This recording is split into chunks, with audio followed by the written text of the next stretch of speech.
انتہائی توجہ طلب پوسٹ۔ عورتوں میں شاپنگ کی خواہش اور مردوں میں دوسری شادی کی خواہش کبھی نہیں ختم ہوتی۔ ایک میاں بیوی میں بہت پیار تھا۔ بیوی نے پوچھا کہ میرے مرنے کے بعد شادی تو نہیں کرو گے؟ شوہر نے قبر کی مٹی خشک ہونے تک دوسری شادی نہ کرنے کا وعدہ کیا۔ اتفاق سے بیوی کا انتقال ہو گیا۔ شوہر نے 40ویں تک شادی کے بارے میں نہ سوچا۔ ایک دن قبر کو دیکھا تو مٹی خشک ہو گئی تھی۔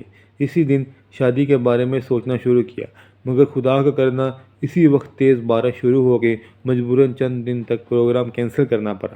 جب مٹی خشک نہ ہوئی تو صبر نہ ہوا۔ اس نے قبر کی مٹی خشک کرنے کے لیے ہاتھ کے پنکھے کا استعمال شروع کر دیا۔ ایک آدمی نے اس کو دیکھا تو اس نے خیال کیا کہ ضرور ایک نیک عورت کی قبر ہے، اس لیے یہ شخص اس کو پنکھے سے ہوا مارتا ہے۔ سو اس نے ثواب کی نیت سے رات کی تاریکی میں قبر پر پانی ڈال دیا۔